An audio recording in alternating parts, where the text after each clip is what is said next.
चुकून माझ्या मित्रपक्षांचं कुणाचा नाव घ्यायचं राहिलं असेल, कारण मी आज 4 सभा संपून डायरेक्ट इथं आलोय. मला सगळे सहकारी दिसत आहेत, परंतु मला कुणाचाही त्या ठिकाणी अवमान करायचा नाही. तुम्ही सगळे महायुतीचे सन्माननीय इथं उपस्थित असणारे माझे पदाधिकारी, माझे तमाम बारामतीकर, बारामती तालुक्यातून आलेले माझे सगळे बांधव, त्याच्यामध्ये भगिनी, माझे पत्रकार मित्र, सर्व बंधू भगिनी आणि माझ्या सहकाऱ्यांनो, आपल्याला सगळ्यांना माहिती आहे की संपूर्ण महाराष्ट्रामध्ये, अरे थांबा रे, 20 तारखेपर्यंत जोर राहू दे रे जरा, तुझा जरा थांब ना बाबा.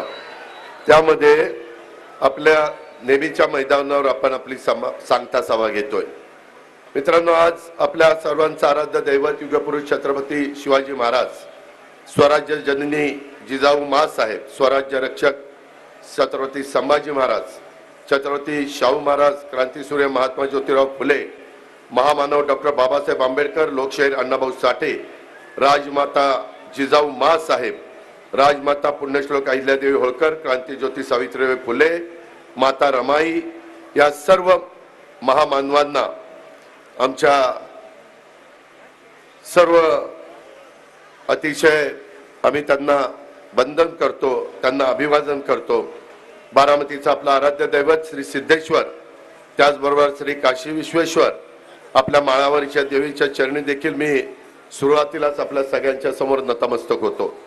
आजचा दिवस खरं तर माझ्या आजपर्यंतच्या आयुष्यातला फार महत्वाचा दिवस आहे, कारण बारामती विधानसभा मतदारसंघाच्या सार्वत्रिक निवडणुकीसाठी महायुतीचा अधिकृत उमेदवार या नात्याने मी तुम्हाला बारामतीकरांच्या शुभेच्छा, आशीर्वाद आणि सदिच्छा ह्या घ्यायला आलोय. त्या जोरावर तुम्ही मला 7 वेळेला आमदार केलंय, 1 वेळेला खासदार केलंय, आता 8व्यांदा मी तुमच्या सगळ्यांच्या समोर विधानसभेच्या साठी उभा आहे. आणि या सांगता सभेमध्ये आपल्या अत्यंत प्रेमाने, आपुलकीने उपस्थित असलेल्या तमाम बारामतीकरांचं आणि राष्ट्रवादी काँग्रेस पक्षासह आमच्या महायुतीतल्या भाजप, शिवसेना, आरपीआय आणि सगळे घटक पक्ष, ह्या सर्व पदाधिकारी कार्यकर्त्यांचं मी मनापासून स्वागत करतो. आज थोडंसं माझ्या काही सहकाऱ्यांची गैरसोय झालेली आहे, त्यांना बसायला जागा नाहीये. थोडासा ज्यांनी हे नियोजन केलेलं आहे त्यांचा अंदाज चुकलेला आहे. त्यांना माहिती नाही आपलं नातं किती जवळच आहे ते, त्यामुळं थोडीशी तुमची गैरसोय झाली, त्याबद्दल मी दिलगिरी व्यक्त करतो. आपल्याला सगळ्यांना एक विश्वास आहे की मागच्या वेळेस तुम्ही मला प्रचंड बहुमताने महाराष्ट्राच्या विधानसभेमध्ये पाठवलं.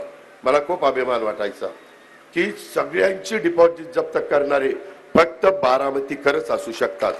आणि